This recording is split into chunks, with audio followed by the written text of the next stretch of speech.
대림절 세 번째 기다림의 기쁨, 새로운 약속이라는 주제로 함께 은혜를 나누고자 합니다. 사람은 누구든지 어느 안에서 살아가고 있습니다. 예를 들자면 우리가 어떤 사회 안에서 살고 있는 거죠. 특별히 한국이라는 어떤 특별한 지역과 또 문화와 역사를 가진 그 안에서 살아가고 있습니다. 또 우리는 어떤 공동체 안에서 살아가고 있죠. 어떤 사람은 학교 혹은 직장 혹은 지역사회 혹은 여러 가지 모임으로 만들어진 그 공동체 안에서 살아가고 있습니다. 또 때로는 어떤 이념과 신념이라는 테두리 안에서 이제 살아가고 있습니다.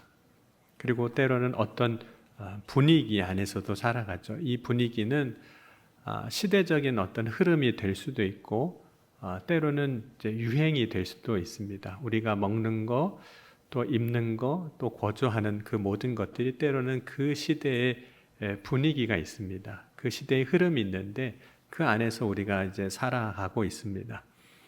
어딘가에 안에서 살아가는 것이 모든 사람들이 살아가는 방식입니다. 그래서 우리도 지금 다 어딘가에 안에서 이제 살아가고 있습니다. 그러나 우리는 믿음의 사람들로서 세상 사람과 달리 믿음의 사람들이 살아가는 방식이 있는데 그것은 하나님의 말씀 안에서 살아가는 겁니다. 믿음의 사람들이 하나님의 말씀 안에서 살아간다는 것은 자신의 삶에서 자신의 삶을 결정하는 어떤 일들이 있을 때 그 일들의 중요한 결정을 하는 기준이 되는 것이 하나님의 말씀이라는 뜻입니다. 그것이 하나님의 말씀 안에서 살아가는 삶인 거죠.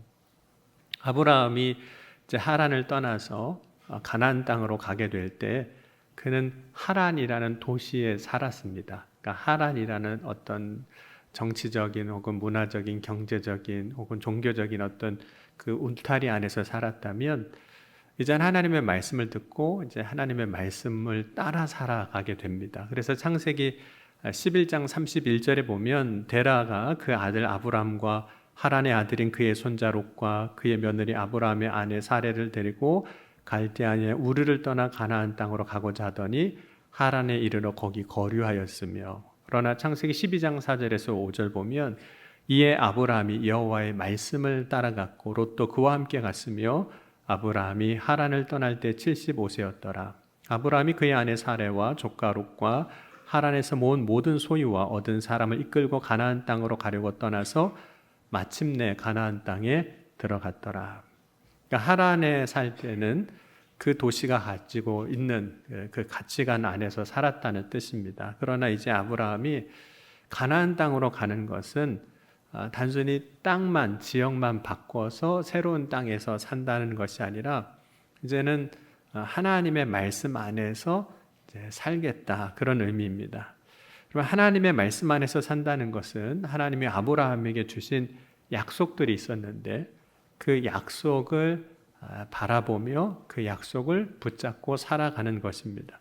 하나님이 아브라함에게 말씀하실 때 세 가지 약속을 주셨는데 하나는 이제 땅에 대한 약속을 주셨고 또 하나는 자녀에 대한 약속을 주셨고 또 하나는 하나님이 아브라함이 이제 복이 되게 하시겠다고 그래서 이전 성경에 보면 복의 근원이 되게 하시겠다고 하셨던 그 약속이 있습니다. 그래서 창세기 12장 1절에서 3절이 그 하나님께서 아브라함에게 주셨던 약속입니다. 여호와께서 아브라함에게 이르시되 너는 너의 고향과 친척과 아버지의 집을 떠나 내가 내게 보여줄 땅으로 가라. 내가 너로 큰 민족을 이루고 내게 복을 주어 내 이름을 창대하게 하리니 너는 복이 될지라. 너를 축복하는 자에게는 내가 복을 내리고 너를 저주하는 자에게는 내가 저주하리니 땅의 모든 족속이 너로 말미암아 복을 얻을 것이라 하신지라. 그러니까 아브라함이 이제 하나님의 말씀을 따라 살아갈 때 하나님이 주신 이 약속, 창세기 12장 1절에서 3절까지 주신 약속 안에서 이제 사는 겁니다. 말씀 안에서 사는 것, 하나님이 주신 약속이 이제 이루어지기를 이제 기다리며 살아가는 거죠. 아브라함은 계속해서 자신의 삶에 하나님이 말씀하신 것, 그 약속하신 것을 이제 기다립니다. 그리고 기다린 것이 이제 성취되어 가고 성취되어 가는 것을 보면서 또 기다리고 또 기다리면서 성취되어 가는 것을 보고 살아가는 삶을 이제 반복하게 됩니다. 그래서 아브라함의 삶을 보면 하나님의 약속이 있고 그 약속을 기다리고 그 기다린 약속이 성취되는 그 과정이 이제 반복되는 거죠. 그런데 이 약속은 아브라함이라는 한 사람에게만 주신 것이 아니라 아브라함을 통해 그의 가정에게 주신 겁니다. 그래서 사실은 큰 범위로 보면 사라에게도 주신 약속입니다. 왜냐하면 하나님이 이 아브라함이 주신 약속이 성취되게 할 때 사라 없이 이루어질 약속이 아니었기 때문입니다. 기업을 이을 자로 태어나는 것, 그러니까 큰 민족을 이룰 때 하나님께서 이삭을 주시겠다고 하셨는데 그 이삭은 사라에게서 난 자라야만 되는 겁니다. 그래서 하나님은 아브라함을 지켜주실 뿐만 아니라 사라의 삶도 지켜주신 거죠. 아브라함이 기근 때 애굽에 내려가서 사라를 자기 누이라고 속이는 일도 있었습니다. 하지만 하나님은 그 가운데서도 사라를 지켜주셨어요. 그래서 창세기 12장 17절 보면 여호와께서 아브라함의 아내 사레의 일로 바로와 그 집에 큰 재앙을 내리신지라. 그래서 이 재앙을 내리신 사건이 사라를 지켜주시는 거죠. 또 창세기 21장 1절에 보면 여호와께서 말씀하신 대로 사라를 돌보셨고 여호와께서 말씀하신 대로 사라에게 행하셨으므로 이삭이 태어날 때의 장면들입니다. 그러면 하나님의 약속은 변함이 없습니다. 그럼에도 불구하고 하나님은 아브라함의 일생을 보면 약속을 주셨음에도 불구하고 또 새로운 약속을 주셨습니다. 특별히 창세기 15장에 보면 하나님이 아브라함에게 다시 약속하시는 장면이 있어요. 그 이유 중에 하나가 아브라함이 하나님의 약속을 믿고 기다리는 중에 그 약속이 이루어질 것 같지 않으니까 자신의 종 엘리에셀을 이제 상속자로 삼으려고 했습니다. 그러니까 아브라함이 하나님의 약속을 기다리는 중에 온전히 이제 기다리고지 못하는 그런 모습을 보였던 거죠. 그 이유는 기다림이란 본래 어려운 것이기 때문입니다. 기다림이 쉽다고 말하는 사람은 아무도 없을 겁니다. 어떤 것이어도 사실 기다림이라는 것 자체가 어려운 거죠. 아브라함도 하나님의 약속을 기다리지 못하고 하나님의 약속을 온전히 신뢰하지 못해서 엘리에셀을 자신의 종을 상속자로 삼으려고 할 때 그 문제 때문에 하나님께서 다시 아브라함이 약속하시는 거예요. 창세기 15장 4절에서 6절 말씀 한번 같이 읽어보겠습니다. 여호와의 말씀이 그에게 임하여 이르시되 그 사람이 내 상속자가 아니라 내 몸에서 날 자가 내 상속자가 되리라 하시고 그를 이끌고 밖으로 나가 이르시되 하늘에 우러러 목별을 셀 수 있나 보라. 또 그에게 이르시되 내 자손이 이와 같으리라. 아브라함이 여호와를 믿으니 여호와께서 이를 그의 의로 여기시고 하나님의 아브라함에게 이제 다시 약속하시는 것은 어떻게 보면 이제 새로운 약속이죠. 그러나 그것이 이전의 약속, 창세기 12장에 하셨던 약속을 바꾸시거나 혹은 변경하는 것이 아닙니다. 하나님은 아브라함에게 먼저 약속하시고 그 약속하신 일들이 얼마나 신실하고 확실한 약속인지 믿게 하려고 다시 약속하시는 거예요. 그래서 그 약속의 증거로 하늘의 무별을 보게 하시는 겁니다. 그러니까 무별을 보게 하실 때 그 별은 약속에 대한 확증인 거죠. 이걸 봐라. 내가 이와 같이 너에게 약속한 일들을 이루겠다. 자녀에 대한 약속을 그렇게 하신 거죠. 그래서 아브라함은 그 하나님의 약속을 다시 믿고 이제 또 기다리게 됩니다. 아브라함이 새로운 약속을 통해서 확증을 이제 받았습니다. 그런데 그럼에도 불구하고 이제 아브라함이 하갈을 통해서 이제 이스마엘을 이제 낳게 되는 거죠. 이때 아브라함의 나이가 86세였습니다. 아브라함이 하나님의 약속을 받고 10년 기다렸습니다. 그럼 아브라함도 10년이면 많이 기다렸다고 생각했을 것 같아요. 여러분도 어떠세요? 10년쯤 기다렸으면 할 만큼 한 거죠. 얼마나 더 해야 되는 거예요? 10년쯤 하나님 했으면 할 만큼 한 거 아닙니까? 그렇게 생각할 수 있어요. 그런데 하나님은 거기서 더 나아가 기다리게 하셨고 아브라함이 이제 99세 때 이제 다시 이제 약속하시는 장면이 나옵니다. 창세기 17장 22절 보면 내 언약은 내가 내년 이 시기에 사라가 내게 낳을 이삭을 세우리라. 하나님이 아브라함과 말씀을 마치시고 그를 떠나 올라가셨더라. 그리고 18장 10절에 보면 그가 이르시되 내년 이맘때 내가 반드시 내게로 돌아오리니 내 아내 사라에게 아들이 있으리라 하시니 사라가 그 뒤 장막문에서 들었더라. 하나님이 아브라함에게 약속을 이제 또 주시는 것은 완전히 새로운 약속을 주시는 게 아닙니다. 하나님이 아브라함에게 주시는 약속은 아브라함에게 처음 주신 약속의 연장이에요. 연장선에 있는 겁니다. 아브라함에게 하나님이 이미 주신 약속이 있습니다. 그럼에도 불구하고 약속을 또 주시는 이유는 아브라함이 그 약속 안에서 믿음을 지키고 약속이 성취되는 것을 보게 하기 위해서입니다. 하나님이 새로운 약속을 주신 것 같아요. 그러나 그 약속은 처음 하셨던 약속에서 변함없는 약속이에요. 그러니까 새로운 약속을 하시지만 그 약속 자체가 변하지는 않았습니다. 다만 달라지는 것이 있다면 그 처음 하셨던 약속을 믿게 하기 위하여 다시 약속하시고 약속에 대한 증거들을 자꾸 보여주시는 거죠. 목표를 보여주시는 것도 그랬고, 그래서 얼마나 하나님의 약속이 신실하게 이루어질까에 대한 이야기들을 해주시는 겁니다. 그리고 이제 99세 때에는 그 하나님의 약속이 얼마나 신실한가를 알게 하기 위해서 하나님이 약속하셨던 그 약속을 더 구체화시켰는데 99세 때 말씀하실 때는 이렇게도 말씀하셨어요. 내년 이맘때라고도 말씀하신 거죠. 그래서 그 약속이 성취되는 구체적인 일시까지도 말씀하시면서 처음 하셨던 약속이 여전히 신실한 하나님의 약속이고 아브라함의 삶에 이루어질 약속인 것을 확증해 주시는 겁니다.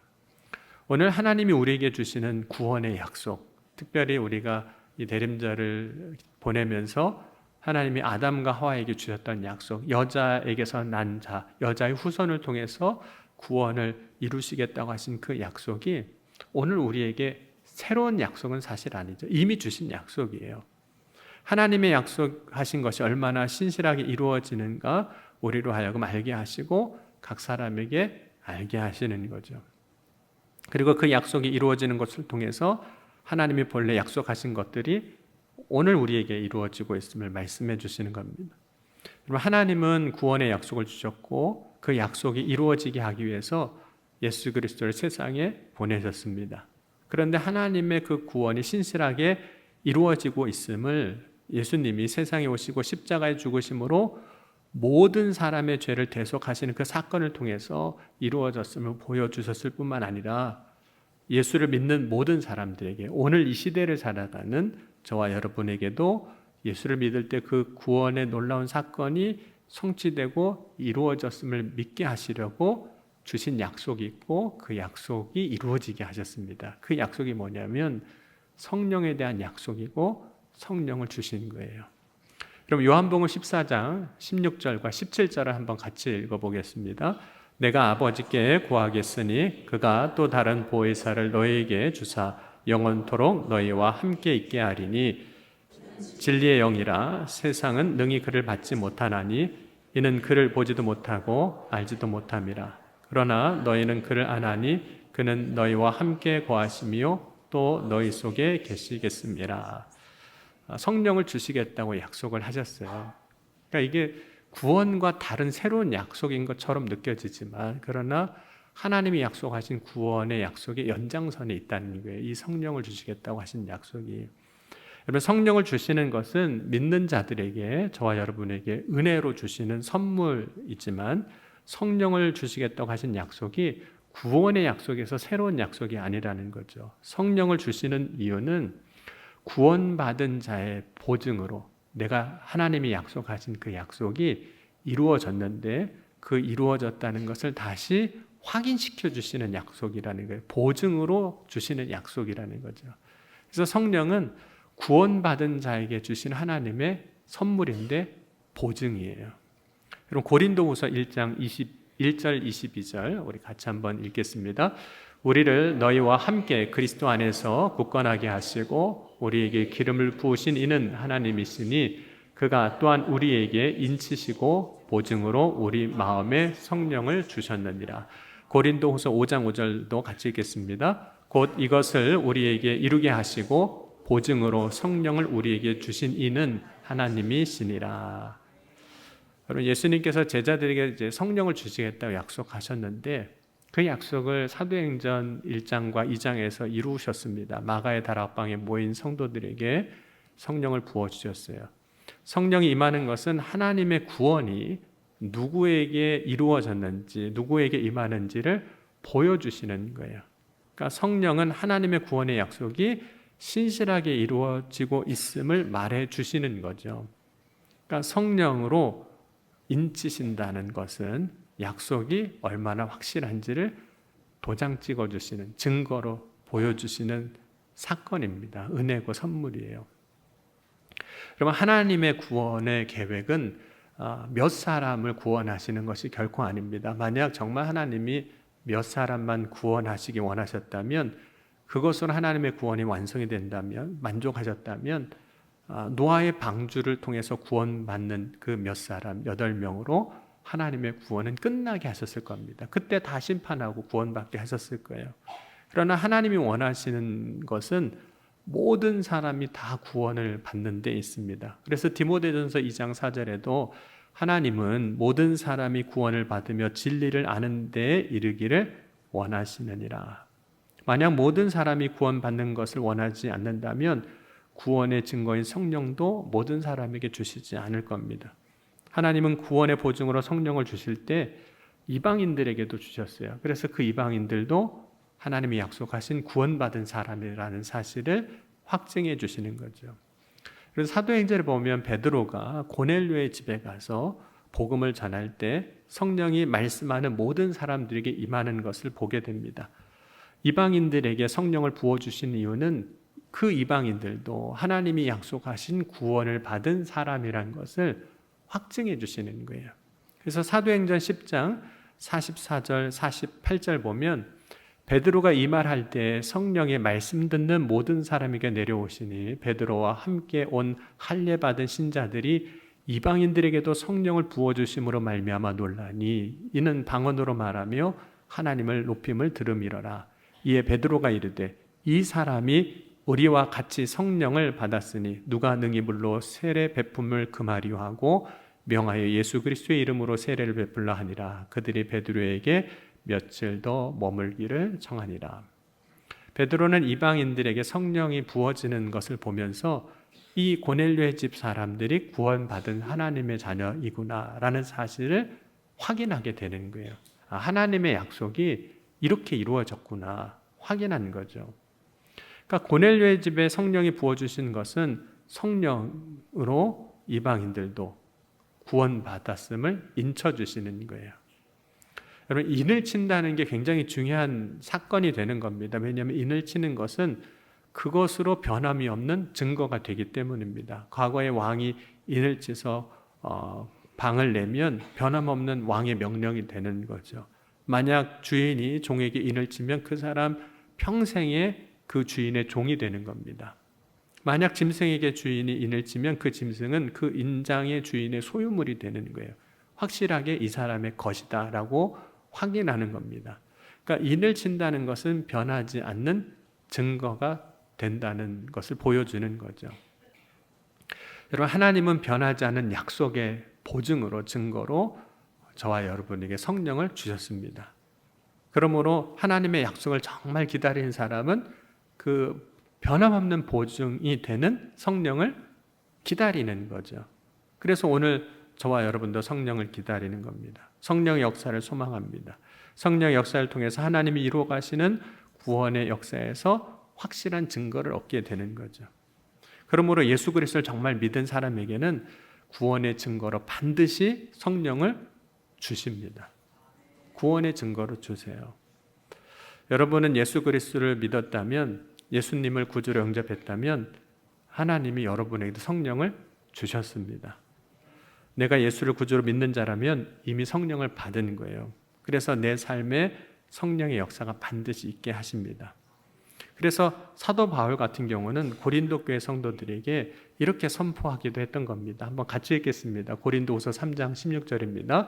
너희는 너희가 하나님의 성전인 것과 하나님의 성령이 너희 안에 계시는 것을 알지 못하느냐. 그러니까 여러분도 예수 그리스도를 믿고 구원받은 자라면 성령으로 다 인쳐주신 거예요. 그러면 성령은 오늘 우리 가운데 정말 임하신 걸까요? 그래서 하나님의 구원의 약속이 이루어졌음을, 인쳐줬음을 우리가 알고 있는 걸까요? 여러분은 성령으로 인치심을 정말 믿으세요? 여러분 삶에 약속하신 구원이 이미 확증되었다, 이미 이루어졌다고 믿으십니까?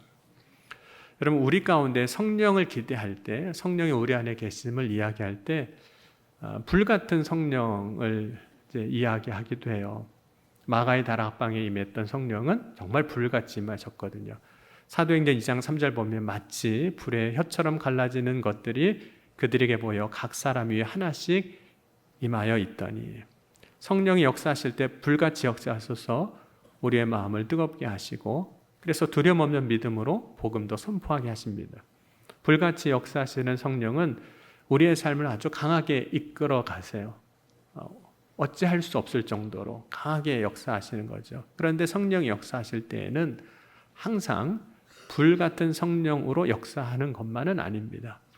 성령은 진리의 영이시기도 하기에 깨닫게 하시고 알게 하시고 생각나게 하시고 가르쳐 주세요. 그래서 하나님의 뜻이 무엇인지 알게 하고 그 길을 분명하게 보게 합니다. 그래서 내가 해야 할 일이 무엇인지 분명하게 보게 하시고 내가 가야 할 길이 어디인지 보게 하시는 겁니다. 이전에 보이지 않던 길이, 이전에 보이지 않던 일들이 분명하게 보이니 이제 그 길로 나아갈 수밖에 없는 거예요. 그 일을 할 수밖에 없는 겁니다. 길이 분명하게 보이니 결코 다른 길로 가지 않습니다. 돌이키지도 않습니다. 여러분, 운전을 할 때 모르는 길을 갈 때 내비게이션을 켜고 갑니다. 그러면 내비게이션 상에 지도가 나오는데 옆으로 갈 수 있는 길, 뒤로 갈 수 있는 길, 다른 수많은 길들이 지도상에 보여요. 근데 여러분, 길이 그렇게 보인다고 해서 그 길로 가시나요? 그 길로 가지 않습니다. 왜냐하면 내가 가야 할 길이 분명하면 아무리 다른 옆으로 다른 길이 보여도 그 길로 가지 아니하고 내가 가야 할 길 분명하게 본 그 길로 가게 되어 있습니다. 그 길로 갈 때 전진하는 거예요. 이 모습이 성령을 알지 못하는 사람들에게는 어떻게 보이냐면 주변의 길이 다 보이는데 그 길로 가지 아니하고 전진만 하는 그 사람의 모습이 담대하게 나가는 것처럼 보이는 겁니다. 때로는 그 모습이 때로는 차분하게 보이기도 해요. 왜냐하면 다른 거 전혀 신경 안 쓰고 그냥 거기로만 그냥 가고 있기 때문에 오히려 그 모습이 굉장히 냉정하게도 보입니다. 다른 수많은 이야기들이 옆에 길들이 있는데 그거 다 제쳐두고 그냥 그 길로만 가는 것이 때로는 차분하게 보이고 때로는 냉정하게도 보이고 때로는 담대하게도 보이는 거예요. 여러분, 바울이 3차 선교행을 마치고 이제 예루살렘으로 가게 됩니다. 그때 많은 사람들이 바울이 예루살렘으로 가는 것을 막습니다. 왜냐하면 예루살렘에 가면 그가 고난을 당하고 결박당한 것을 알기 때문입니다. 그런데 그때 바울이 그걸 모르는 게 아니었어요. 그때 이런 고백을 합니다. 우리 사도행전 20장 22절 이후는 같이 한번 읽겠습니다. 보라, 이제 나는 성령에 매여 예루살렘으로 가는데 거기서 무슨 일을 당할는지 알지 못하노라. 오직 성령이 각 성에서 내게 증언하여 결박과 환난이 나를 기다린다 하시나 내가 달려갈 길과 주 예수께 받은 사명 곧 하나님의 은혜의 복음을 증언하는 일을 맡으려 하면은 나의 생명조차 조금도 귀한 것으로 여기지 아니하노라. 보라, 내가 여러분 중에 왕래하며 하나님의 나를 전파하였으나 이제는 여러분이 다 내 얼굴을 다시 보지 못할 줄 아노라. 그럼 바울이 이런 고백을 할 수 있었던 것은 성령이 확실하게 바울이 이제 가야 할 길을 보여주셨기 때문이에요. 그래서 분명하게 확실하게 내가 가야 할 길을 봤으니까 바울은 옆에서 주변에서 말리기도 하고 안 된다고 이야기해도 그 사람들의 이야기에 대해서 차분하게 대답하고 이야기하는 거죠. 성령이 역사하실 때 바울은 자신의 가야 할 길을 분명히 봤습니다. 그래서 바울은 자신이 해야 할 일에 대해서 고민하지 않는 거죠. 그냥 그 길로 가는 겁니다. 여러분, 이미 우리 안에 성령이 계시다면 우리에게도 이러한 믿음의 삶의 모습을 주실 거예요. 그런데 그 모습이 하나님의 약속, 곧 예수 그리스도를 통해서 이루신 구원받은 자의 모습입니다. 여러분, 하나님의 약속은 변함이 없습니다. 그러나 우리에게 계속해서 약속을 주시는 이유는 약속이 바뀌었기 때문에 약속을 새롭게 주시는 것이 아닙니다. 그 약속을 통해서 하나님의 신실한 구원이 이루어졌음을 믿게 하시고 흔들리지 않는 믿음으로 서게 하기 위해서입니다. 그리고 그 보증으로 성령도 주신 겁니다. 그래서 하나님이 우리에게 약속하신 구원의 길이 완성되게 하시는 거죠. 오늘 우리가 살아가는 동안 하나님은 우리에게 말씀을 주시고 그 말씀 안에 있는 약속들 가운데 살아가게 하실 겁니다.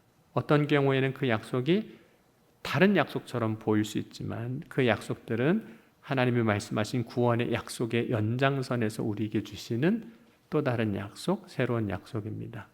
새로운 약속은 하나님의 말씀하신 구원을 향하여 나아가는 징검다리가 되게 하실 거예요. 약속을 받고 확증받고 또 다음으로 가고 확증받고 또 다음으로 가는 거죠. 그 약속을 통해서 계속 우리의 믿음을 전진하게 하십니다. 그래서 결국에는 하나님께서 우리에게 약속하신 하나님의 나라의 그 구원의 자리에 이르게 하시는 거죠. 오늘 시간 하나님의 약속 가운데 살아가는 저와 여러분이 될 수 있기를 주의 이름으로 간절히 축원합니다. 그래서 그 약속을 통해서 또 성령을 통해서 주신 보증을 통해서 흔들리지 않는 삶의 방향을 전하고 하나님이 예비하신 구원의 길에 온전히 서는 저와 여러분이 될 수 있기를 주의 이름으로 간절히 축원합니다. 기도하시겠습니다. 오늘 시간 함께 기도하실 때 하나님, 오늘 이 시간 하나님께서 예수 그리스도를 통해서 우리에게 주신 구원의 약속이 성령의 보증을 통하여 흔들리지 아니하게 하시고 주님 예비하신 그 구원의 길로 온전히 서나가는 믿음의 삶이 되게 하여 주옵소서. 이 시간 함께 우리 통성으로 기도하시겠습니다. 지금도 살아계시고 역사하신 하나님 아버지 감사합니다. 오늘도 주님께서 주신 구원의 약속이 우리의 삶에 신실하게 이루어지고 있음을 믿습니다. 그 약속이 성취되고 이루어졌음을 성령을 통하여 우리에게 보증하여 주시고 우리의 삶을 믿음으로 나아가게 하여 주신 줄 믿습니다. 하나님의 놀라운 구원의 은혜 가운데 서게 하시고 흔들리지 않는 아버지의 믿음을 가지고 주님의 나라를 향하여 주님의 놀라운 은혜의 자리를 향하여 나아가는 주의 자녀들이 다 되게 하여 주옵소서. 이 아침에도 주님 역사하실 것을 믿습니다. 이 아침에 우리의 구함에 부르짖음에 응답하여 주신 줄 믿습니다. 주여 인도하여 주옵소서. 사랑해 주님 감사합니다. 오늘 이 아침에도 구원의 약속이 우리에게 이루어졌음을 알게 하시고 깨닫게 하시고 또 보증으로 성령을 우리에게 주셔서 오늘 우리의 삶의 믿음의 길에 서게 하여 주시니 감사합니다. 흔들리지 않는 믿음으로 하나님의 나라에 이르기까지 우리의 믿음을 지켜 하나님 주신 은혜와 축복 가운데 서는 믿음의 자녀들이 다 되게 하여 주옵소서. 오늘도 우리의 구함과 간구함과 부르짖음에 역사하여 주신 줄 믿사오며 사랑이 많으신 우리 주 예수 그리스도의 이름으로 감사하며 간절히 기도하옵나이다.